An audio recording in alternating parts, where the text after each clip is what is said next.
Alright guys, on a Saskatchewan with the Hyperloops. So today's vlog is going to be a bit different for me. I've had one that's similar to this before where back at Gen Con, I was kind of just like tweaking out and really wasn't sure how to cope with it, and talking for me is one of the best ways to do it. But this one's not, this one's a bit less severe. It's more about talking, like playing correctly. I talk about it often enough about playing tight, and taking the small bit of extra time to really think about the options available to you, and whatnot. And for the most part, I don't really have to take long to really consider most of the options. There are occasions where I'll have to tank for an extra like 10 or 12, maybe 15 seconds, I think, to just quickly do the math at times. Sometimes it's longer, but if you've watched the most recent video of the Top 64 match, I write thinking a lot, but I think most of my decision making was done within like 5 to 10 seconds. So what I want to talk about is the grid thing, kind of what Bobby Sapphire talked about before, where you pretty much have a 2x2 grid. It's just boxes, so it's split up between like winning and losing. And we'll make winning the top half of the grid and losing the bottom half. And then pretty much playing the best possible, which would be like the left half, and then playing the best possible would be the right half, and not playing the best possible would be the left half. Now, depending on how you want to kind of think of your own play skill, stuff can be weighed differently. So like, if you're newer to the game and you're only making a couple play mistakes, like realistically you've probably played very well. Whether you can kind of notice whether you've made mistakes or not is a whole other question, so we're really just not going to get into that. But like from play mistakes that you can like gauge, man, I had a backup muscle, the guy had 1 health left, I had my action and I re-rolled instead of just killing him, and then he resolved 4 damage to hit my guy. Something where you like forgot stuff like that. Obvious, like, huge mistake. If we take like redeploys and stuff into consideration, things change a bit, because there could be like an efficiency metric where you took a risk or something. But if they're showing 4 damage and it's like 1 redeploy going over and you just backup kill the guy, you probably just backup kill that guy. But anyways, so yeah, talking about that grid, I played in my top 32 match yesterday against a gentleman we've known for a while. Met them at Gen Con. Great family, saw him again at Nova. So he goes by the name Team Bask on Discord. Very solid player, is also one of the patrons. So I ended up losing. I lost 2-0. Like, he won 2 and I won 0. So it was, how would I say this? So like, it's one of those things where I'm relatively fine taking a loss if I feel there was nothing I could have done. But when I'm immediately regretting actions that I took because I took them relatively quickly, instead of taking the extra couple seconds to like, alright, you know, let me do this instead to maneuver around a no mercy to get killed. Like, in the last video, you'll see me drop down Force Illusion, pretty much assuming that my opponent might have a no mercy in hand.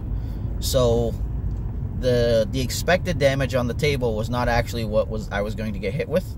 If he had the no mercy, I would lose my guy and lose the game. And I did it correctly, so I think on 1 or 2 occasions. In this match, not so much. I feel, so like, after thinking about stuff, whilst people could just blame Lady Luck and blah blah blah, like, sure, I could have rolled out and hit the God roll to kill his guy, to prevent my character from dying, but you really can't account for that. And I would view it as just many mistakes were made for choices on my part. And I'm not saying he won because I made mistakes. I'm saying I didn't give myself a chance to win because of the mistakes I made. Team Bass, from my understanding, played exquisite. Like, if I try to think back, there may have only been like one or two things that could be questionably called a mistake, but they wouldn't really be mistakes because they're kind of just different efficiencies. For instance, I remove like the last dice from my pool, and he decides not to claim the battlefield, because if I go and I cast Price of Failure to untap, he has removal, and he wants to be able to stop me from comboing off and killing his guys. So, for that, it's an efficiency thing. It's not a mistake. If you see that the opponent has no cards in hand, then they can't do that, so therefore it becomes a mistake. There was no situation where I had no cards in hand, but I think I would say he was relatively healthy, and there may have been one card in my hand, or maybe two, but like no resources. But I forgot to freaking hit the record button, so it's another reason I'm really upset with myself, because I can't even go back and review to start to see where my play went wrong. And for me, that's a huge thing with combo decks.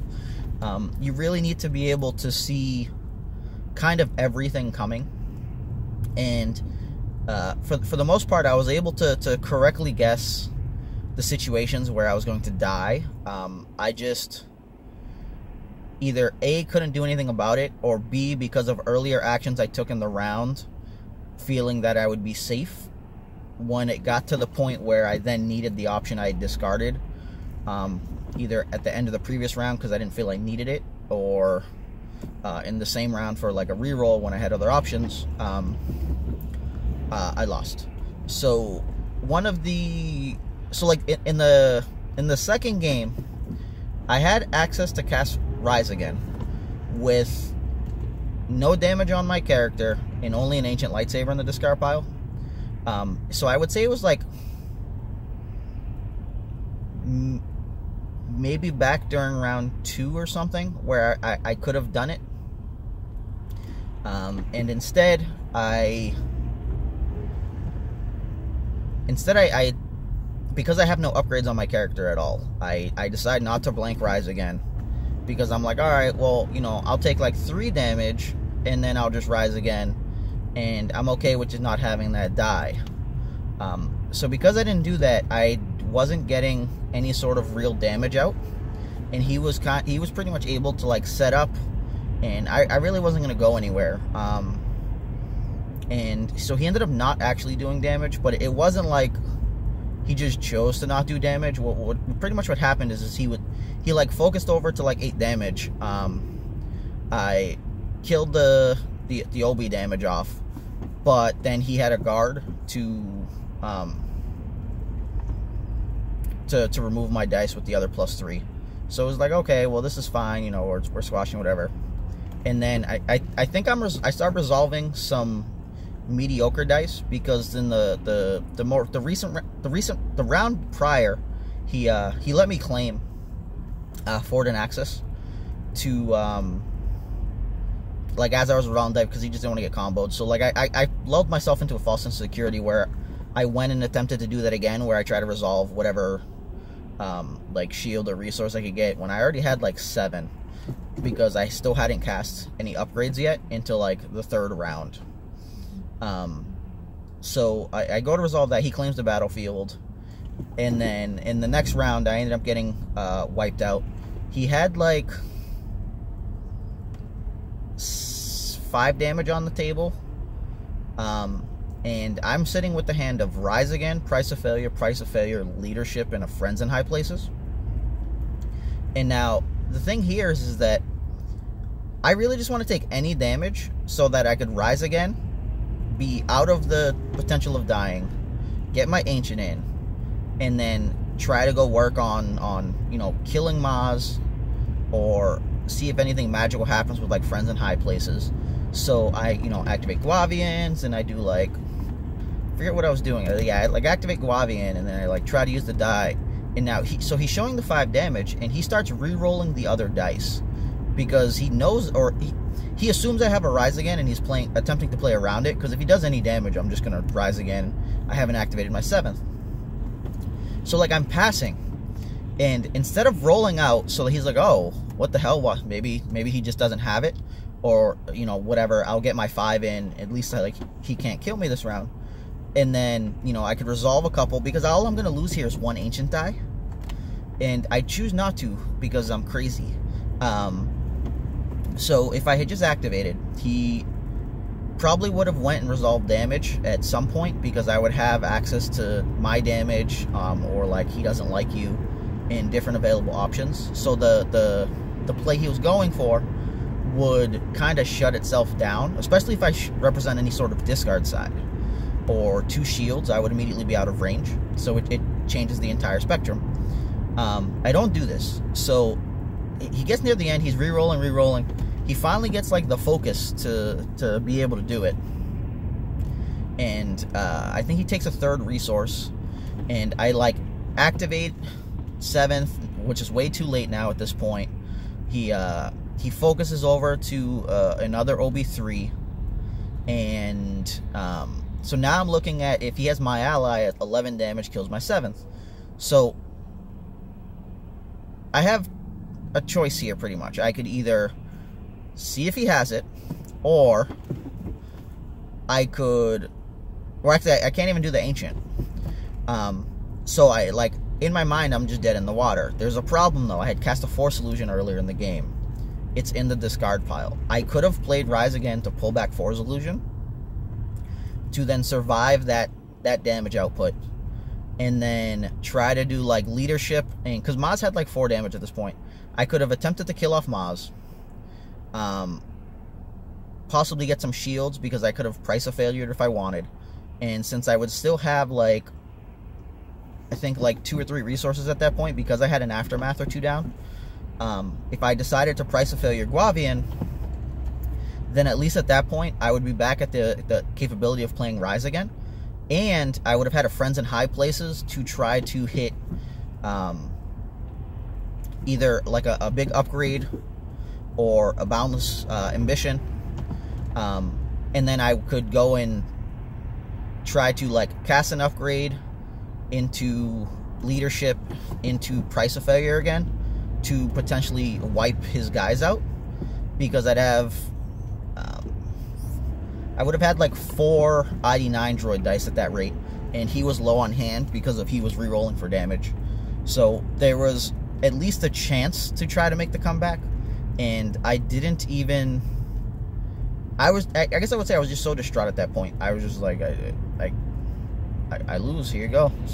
Show me my ally for the win.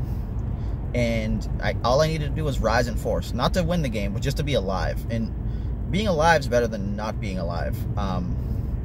So, like, the way he was playing, there was guaranteed to be a my ally in his hand. If he wasn't, then, and he got me to blank Rise, then, you know, he tricks me, whatever.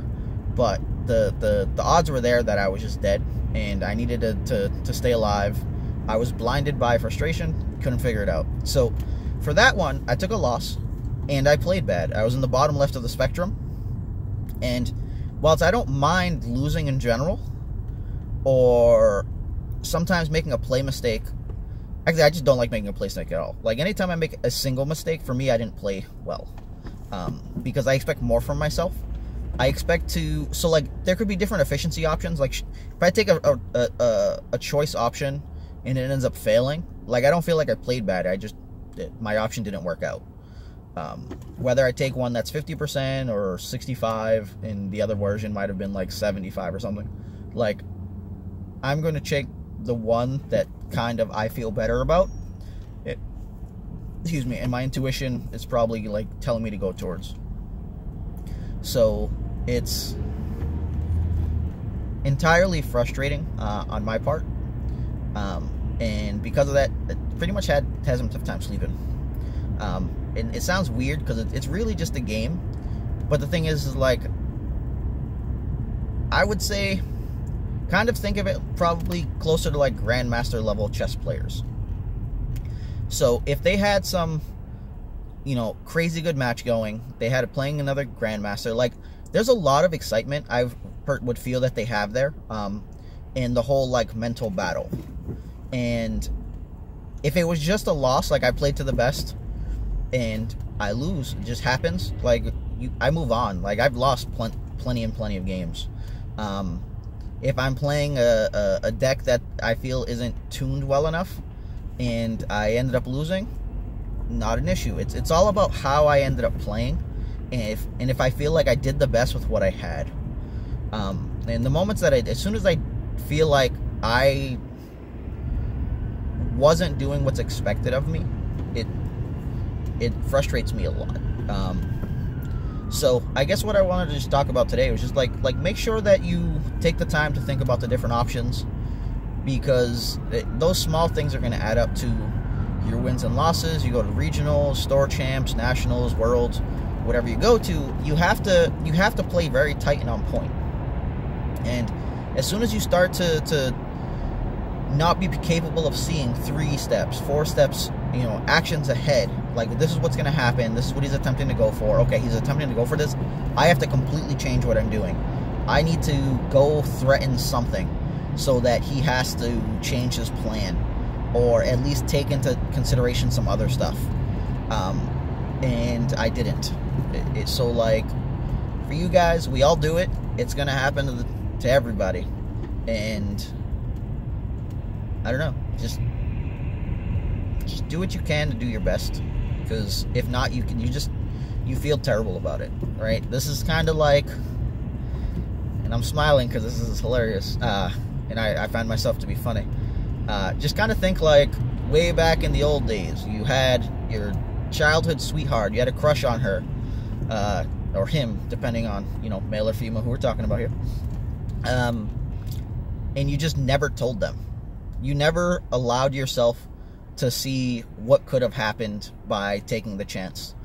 And for me, that's kind of like what ends up happening with the games when I don't see the world ahead of me, and I'm just like, man, I'm just gonna lose, da da da da, my god, like, why'd this happen to me?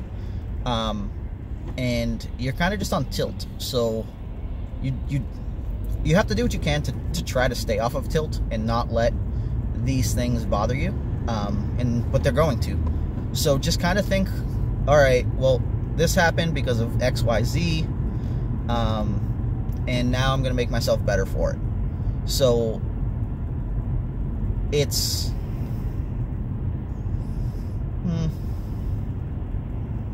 I don't know. Play tight. That's all I can say. Play tight. Practice. Allen Iverson. Practice. Trying to think what else there could be. I'd say game-wise, to try to keep yourself in top condition for that stuff, try not to grind out way too many games in a row. Always make sure you take like some breaks, and kind of get your head back in the game, because if let's say you're getting reps but they're not good reps, then they're really not going to be very useful to you. And what I kind of mean by that is like, so like, let's say you have a group, okay, and we're just gonna make the group like 4 people. Now, one of the players is a very good aggro player, and one of the players is a very good control player, and the other one can play like either one well enough, but doesn't excel especially in one category. So now, let's say the aggro player is really bad or very questionable at control, and the control player is very questionable at aggro. Now, if you have to practice against an aggro deck, you really don't want the control player playing the aggro deck. Like, sure, if you don't have anybody available, that's fine, but because of the tendencies they have towards their preferred method of winning or their preferred deck, they'll tend to be weaker, or not weaker, but they can kind of mess you up a little bit. What I mean by this is, so like, a control player will sometimes take really odd lines when playing an aggro deck. I do it sometimes as well, because sometimes it just looks like I'm crazy balls to the wall with an aggro deck, And then sometimes it's just like, why is he just taking, you know, shields and resources here? Like the longer the game goes, the worse off you are. So why would you do this? And sometimes that'll be useful for like figuring out some really quirky things in the matchup. But it overall it would be pretty bad, because if they're not putting out the level of pressure that's expected from the deck, then the rep is kind of going to lull you into a false sense of security. Where, alright, you know, well, this deck is an aggro deck, but I'm surviving, and he's only getting like 3 damage a round. But the problem the reason he's getting only 3 damage is because the control player you're testing against doesn't re-roll aggressively to get that damage. Instead, they just, you know, like, take what they got, use some removal, and like, alright, well, I lived until the next round, we're good. And that's just not really how it goes. And then the same thing is vice versa. If the aggro deck's playing a control deck and he's aggressively trying to force his options in to get, you know, this random 2 to 4 damage that he really didn't need to get, and he could have just, you know, took the disrupt to prevent you from doing stuff, then discard your hand, and then do whatever he wants for the rest of the round. The aggro player's like pitching to reroll, and he's losing the control cards and mitigation from his hand to keep you down. So then you're able to squeeze in extra damage because you rerolled and hit your damage, and now he's playing from behind. Whereas if he had, you know, disrupted, now all of your pay sides are dead, discarded your hand, okay, well now you can't reroll, or you have so few cards, you have to decide whether to reroll or to try to stop him. So just kind of keep those in mind with playtesting, and slowly find a group of not better players than you have, I just mean like better players in general, so that you guys can grow together. Because if, let's say you're playing only with like new players barely know what's going on in most situations. Like, sure, you could have some new player be some 10-year-old veteran pro at some card game, and maybe they just pick it up immediately, but like the odds are that's just not happening. So you want to get like actual good testing and efficient testing. Try to stay away from like junk decks. Like, don't sit there play testing your regional deck against Elite Fin 1 Akbar Separatist base, whatever, to make droids, because they're like, this is a cool trick, and it's like, you're not gonna really see that shit. Like, go home. So yeah, just like play tight. Try to get practice reps in so that you can know the different matchups and be capable of maneuvering around, or at least knowing the situations more often than not. Like, if you kind of think of it similar to, we're going down football road now. Like, if you had saw the Seattle Seahawks in the Super Bowl versus the New England Patriots, yes, I know I'm in New England, I'm sorry, don't hate too much. Like, I don't particularly care. Like, I follow it, yes, but anyways. Then, if you'll recall, one of the last plays, they throw a route inside, and Malcolm Butler cuts off the receiver, or the guy like trying to. They pretty much have to like switch. Anyways, he cuts in, and he intercepts the ball. That ends up ending the game. But like the thing here was that happened primarily because they practiced that so often that when he saw the way that the people were lining up and the way the stuff was going down, it was a very good likelihood that was the play they were going to go with. So as soon as it started to act out, and you know the people are running the different routes, and there's a guy going to like pick the first guy, so he has to go around and undercut. He knows for the most part where to be, where the ball is expected to go, assuming that the play was and his intuition was correct. He thereby ends up intercepting the ball. Patriots win the Super Bowl, and some hero status. And so like the thing is like if you get the reps in, your stuff's gonna look very familiar. You're gonna be like, oh, this is one of those situations where the guy probably has my allies to force and I'm gonna die. Oh, this is one of those situations where he probably has a no mercy and I'm going to die. Let me take this one shield to be out of no mercy range, because the math dictates he has 3 cards in hand, and assuming he has a No Mercy and both of the other ones are blue, I'm looking at +2 damage, and I only have 4 health total right now, and he's showing a 2 melee. So maybe the play changes, maybe he changes his mind, maybe he doesn't have it. But if that character is so important because it has like 2 upgrades that don't have redeploy, or you haven't resolved the dice and you need to, then you'll put yourself out of death range, and now you can continue with whatever you wanted to do. So it just like, get reps in, try to play with very good people, get like a group going, and just make sure your play's tight. Like in practice games, you can mess up and really not care about it because it doesn't mean anything. Once you get to tournament, though, it does. So like the thing is in practice, you want to play to the best of your ability. You want to kind of like, even if you just talk it out, like, hey, you know, why do you do this here instead of, you know, this? And think, oh, well, because I wanted to go do that. Okay, that makes sense. Like, or, well, I didn't like this option, blah, blah, blah. So, like, you can just see the different options available to them. And to play very, very well, you want to be capable of kind of mind scouring the opponent. Like, look at their board, look at the number of cards in hand. Try to think, all right, if I was that position, what would I do here? If they end up re-rolling, you see a discard, it's like, okay, well, they discarded on My Ally as the force, and they have 2 resources, and, you know, they're playing with big blue dice, 2s and 3s, so why would they do this? Why would they pitch a My Ally as the force with, let's say, a 4-card hand? So they have 3 cards left, they have 2 resources. Shouldn't they have kept it? Because as soon as they have a 3-up, they've got 6 damage, so, like, why would that happen?